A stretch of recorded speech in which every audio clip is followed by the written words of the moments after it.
Hey, how's it going? Welcome back to the channel. Today I'm excited to bring you guys some solid attacks using my favorite army and in my opinion the best army in the game, Dragon Rider Totems right here.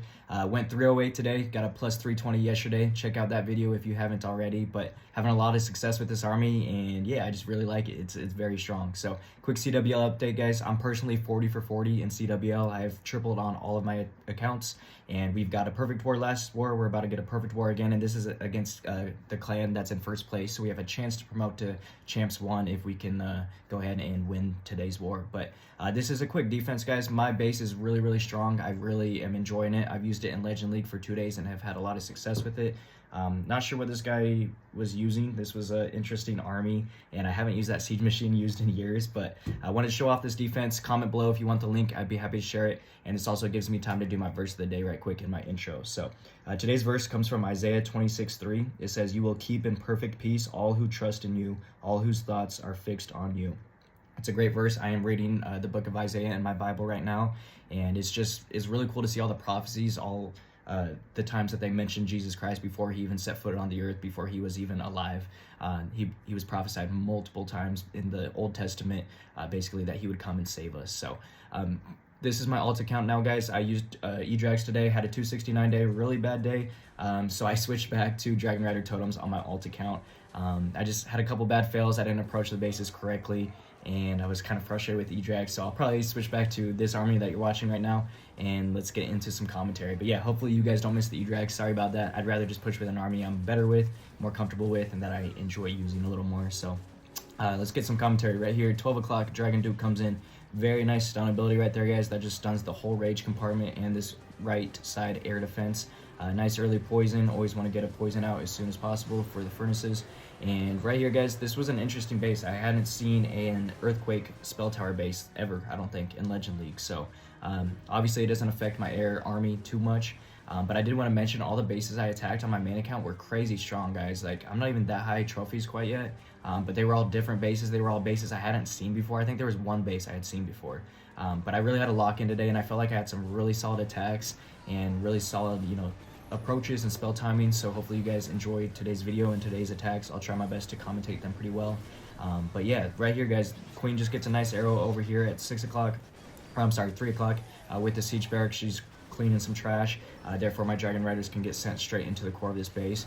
Nice early Skelly spell just for the monolith, and at this point we get a nice early warden as well, so we can fly through here a little bit smoother on the entry. I'm getting ready to revive my Dragon Duke hero as well, so he can get out that multi-inferno tower up top. And at this point I just get a nice early overgrowth. I don't have to wait for a rage to pop because it's an earthquake spell. It's not a double rage, right? So you're just seeing some good totems. Rocket Loon support up top as well to get out in air defense. And nice minion prince ability through the whole core, mainly freezing the long shot and revenge tower and the bomb hive as well. Totem on the long shot and revenge tower as well, just so it's not really a threat for the rest of the attack. And all we have left is basically one bottom air defense, level 23 Dragon Duke, which is crazy. This guy really gemmed or spent a lot of books on his Dragon Duke, which is cool. I plan on doing the same, to be honest. I think mine's like level 10 right now. I'm hoping to get him to 25 by the time the boost is over, just because I want to push to top 10 US, and I'm a YouTuber now, so maybe we want to play with the highest leveled stuff, you know what I mean? But anyway, this base is crushed. Not really crushed. I really only have the Dragon Duke left over, to be honest with y'all, but it was a good base. Pretty well maxed out, supercharged as well. And I'm telling you, I faced crazy bases today. I really had a lock-in for my attacks. I don't know what was up with my matchmaking, but they did not want me to have a good day after a 320 day, that's for sure. So anyway, Dragon Duke came down here at 6 o'clock on this new attack. Right here I make a silly mistake, you guys. I wanted to force my Dragon Duke to go into the monolith, so I placed 2 rocket loons, right? Good idea? No, not at all. It completely cancels out the passive rage ability from the Dragon Duke, and he just takes way more damage right here. He's slower, he doesn't do as much damage himself, therefore he can't self-heal as much, and he just dies way too soon, not getting the full value. I at least wanted this multi-inferno tower to go down, so don't place rocket loons next to your Dragon Duke as your center funnel. That was pretty dumb of me. I don't know what I was thinking, kind of had a brain fart for a second, but didn't quite get the value we wanted. That's okay. We placed siege barracks and Queen over here at 9 o'clock. Queen got an air defense on the back end, and they're just clearing trash, again, setting a funnel, guys. Your Dragon Riders need a funnel to go into the base. Getting some early, Inferno Dragons just to clear some trash buildings, and now we're getting Dragon Riders in. A nice early totem spell for a scatter shot and air defense. And you guys are going to see a pretty early warden ability as well, because my army is going to start to split just a little bit here, because we are going into a pretty wide entry of the base, right? Usually I like the compact and narrow entries. This base you can't really get that unless you go at the town hall, which I just don't recommend. So nice freeze, guys. That freeze was super vital just to slow down the rage compartment, making sure those defenses weren't raged quite yet, because I knew I had a big split. Most of my army is down at the right side of your screen right now at 3 o'clock. So I knew I needed what little bit of army I did have in the core to take out those defenses sooner than later. I need that bomb hive to go down, which you saw go down right there. And right here, guys, this is a great example of being patient and timing and placing your spells. I showcased this attack on purpose in today's video. I honestly probably should have done this attack first, just to show you guys how important it is to save and manage your totem spells. A lot of people maybe would have panicked and spammed a lot of totems around, you know, the long shot or the town hall as the army was fizzling out up top. I recognized most of my army was down at 3 o'clock, and I had to save a lot of back end totems and a minion prince ability, which you saw just made this possible to 3-star because they were all timed and placed very well, in my opinion, on the back end. The one thing I didn't place or time well at all was my rocket loons. I kind of split them, and I should have taken out this air sweeper at the left side. Didn't really make a huge difference, but just those little details are worth paying attention to if you're trying to push competitively in Legend League and get better at the game. You have to kind of start learning these different interactions and just understanding spell timing and placement. Super important. So yeah, wanted to showcase that attack. Right here, guys, I want to showcase this as well. Take note of the tile I placed my Dragon Duke on. I place him up high so he'll get the bottom air defense, then he'll go down low, and now he'll fly into the multi-inferno. It's so important when you place your Dragon Duke. You guys can control where he goes, believe it or not. He has the Angry Jelly, right? So you know he's going to target defenses. The tile you place them on, you can kind of, it takes practice, guys, but if I would have placed him a tile too high, he would have taken that, or targeted that wizard tower at 10 o'clock. If I placed too low, he would have targeted the wizard tower down there at 8 o'clock. So I made sure he went in to get that multi-inferno, and now look, there's a hole at 9 o'clock. That's a great funnel for us. Yeah, he only got out a couple of defenses, but he set a funnel, and a multi-inferno is always good to get out because that is a pretty big threat to Dragon Riders. So yeah, that was a really good Duke, even though it maybe looked like he didn't get much value. He did get a good funnel. So right here, I spam in the Dragon Riders before my queen. Now I'm getting the queen. And the reason for that, guys, I didn't really need to set a funnel. I knew my Dragon Riders would go straight into this rage compartment right away, and I honestly just wanted to get in as quick as possible, deal with this rage compartment, and I knew Queen would slowly, you know, kind of get value for us on the right side of this base. So this was a difficult base. Again, guys, I faced a lot of different layouts I had never seen, some pretty solid high trophy level layouts, you would think, right? Even though I'm not the highest trophies quite yet. But we are getting there. We are pushing and having a lot of good offensive days, you know, continuing to stack those. We are going to be hitting those top ranks here soon. So obviously your rank only matters at the end of the season, but I'm hoping to get up to the top 10-ish and just kind of stay there consistently. But anyway, really good freeze right there, guys, for the Bomb Hive and Multi-Inferno in the core. Freeze spell is super important for Multi-Inferno towers. Beautiful minion prince ability on the back end rage compartment, and all I have left to do, guys, is place an overgrowth spell on the rage compartment. If you guys are facing double rage bases, that's where your overgrowth should go. Your overgrowth should go on one rage compartment just to negate all of that damage and that rage ability. If you are facing a double poison base, I would typically place an overgrowth spell for pathing. That's where you would want to make sure that your Dragon Riders stay compact and into the core of bases. And if you're facing an invis base, just shoot an arrow through it. And same thing, I would use a pathing overgrowth. So I wanted to explain overgrowths real quick, guys, because they are super important and vital to this army. Again, double rage base, you usually just want to overgrowth one of the rage compartments as soon as the rage pops. The other bases, non-rage bases, are meant for pathing. So place an overgrowth on key defenses that would do a lot of damage to your Dragon Riders, like air defenses, you know, air targeting defenses, but that would also help keep your Dragon Riders together and moving into the core of the base, making sure you're crushing it sooner than later. Okay, so overgrowth spells and timing and placement, super important. Freeze spell is also super important. My one fail today, I don't know how or why, but my spells got mixed up and I didn't have a freeze spell. I think I don't know what I did. I have no idea what I did, but I didn't have a freeze spell and it kind of messed me up. And I ended up failing because I literally didn't have a free spell, and there's a couple other things I'll explain once we get to that failed attack. But spells are super important, guys. I would always recommend having at least one free spell, especially for like raged up multi-infernos. Done with my freeze rant. Now let's get to this attack. Duke got some decent hero, or some decent value as I was gapping at 3 o'clock. Queen and Siege Barracks up top at 12 o'clock, just getting, again, a funnel. And now I know I need a totem right here to support my giant, or else he'll die right away. It's important to keep that giant alive sooner or longer, as long as possible, guys. You don't want him to just go die right away, because he does tank for the queen and keep the queen alive. And you want your queen to stay alive as long as possible during these attacks as well. So very beautiful warden ability as we are entering into a lot of damage right here. Again, another super weird base that I've just never seen before, so I'm trying to, just plan and figure out how to deal with all these different bases, but I felt like we did a pretty good job today. Very nice minion prince ability down the bottom of this base. And at this point, guys, I mean, there's not much base left. There's kind of a pathing overgrowth, just to make sure our Dragon Riders and heroes can stay together. Also, I just overgrowth some key defenses, right? Like the monolith was right there. I think there's a scatter shot, a multi-archer tower in there. And yeah, that was just a really important overgrowth to negate half of the damage. That's what overgrowth does, right? It takes away a lot of damage that you would otherwise be taking if you didn't place an overgrowth there. So overgrowths are, again, very, very important. I'll stop ranting about them now, but you see a nice freeze and totem, and this base is completely crushed. Most of these attacks, all my heroes are alive, or at least 3 of them, which is really nice.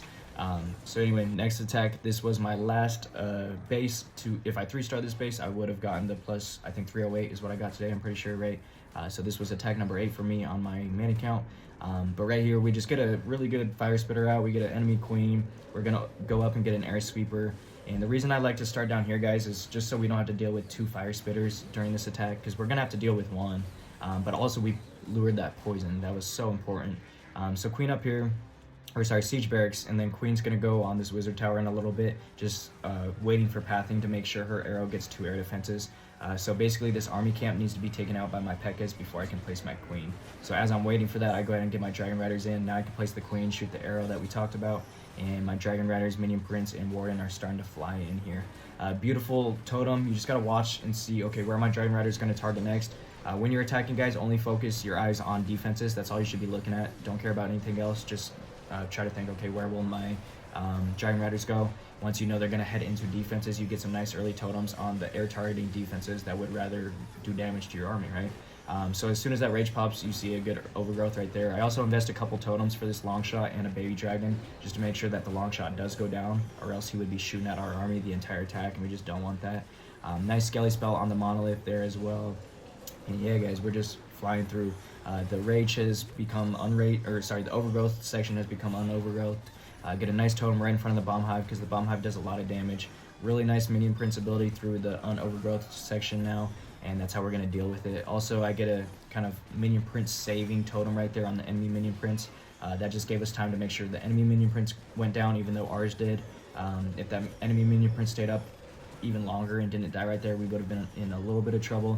Probably not too much, since the Duke hero was right there pretty healthy as well. But yeah, this is a 3-star, guys. There's nothing this base can do left to stop our army. You know, it's just 1 fire spitter, and yeah, so that was that for the Dragon Rider totem, guys. I'll show the fail after this Electro Dragon attack.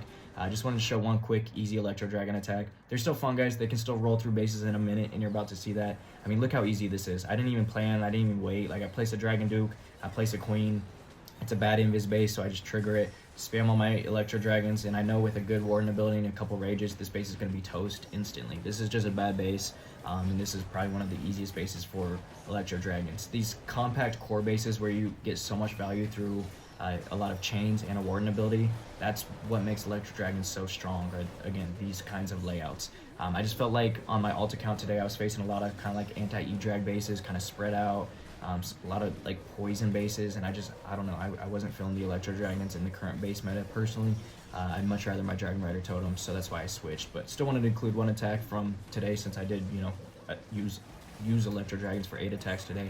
But yeah, this will be the last E-Drag attack you're seeing on my channel for a while probably.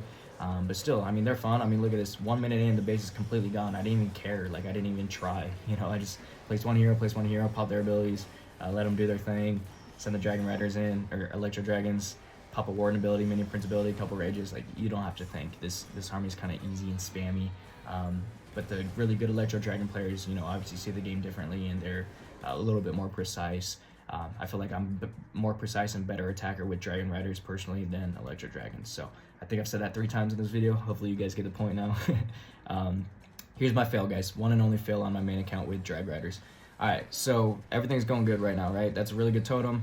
That was worth investing to make sure my Duke can get a little bit more value. I wish he would have flown up to the Expo right there. Instead, he flew down the Ricochet Cannon and took a lot of unnecessary damage. But that's a really good stun ability right there. He's going to get out a Minion Prince. He's going to get out this Expo. And he goes out and gets the long shot, but the air defense stays up, which is a little unfortunate. I really wish that air defense went down, but is what it is. I think I had to waste 1 or 2 totems on it on entry because it stayed alive right there, it stayed up. And now I'm just wanting to go into the Town Hall right here, guys. The main reason is I just wanted to go take out a Multi-Inferno, but this Revenge Tower sooner than later. Watching this bag, guys, and if you fail on attack, I would recommend watching the replay right away. That's what I did, and as soon as I watched the replay, I knew, like, oh, I definitely should have started my Dragon Riders up here at 3 or 4 o'clock at this bottom right side rage compartment. Instead, you're seeing I just fly my Dragon Riders straight into the core right here. Again, I thought it would be more ideal to get this Revenge Tower out, but you guys are going to see a crazy split going into 2 different rage compartments. That's never ideal with Dragon Riders. So I had to pop Warden ability because we are going to split. But again, we have one whole left side rage compartment to deal with, and now this bottom right side rage compartment to deal with. So it's a double rage base. Of course, I'm going to overgrowth one of them. But watch my top left army, guys. My Queen, my Warden, my Dragon Rider is just completely zapped right now. Between not having a free spell, I would have loved to have frozen this Multi-Inferno and Super Wizard Tower because that just destroyed my whole army while it was raged up. Also, there's an enemy Royal Champion, a long shot, and that long range, high damage, high single target damage defenses up there. So this top left side was a lot heavier and scarier.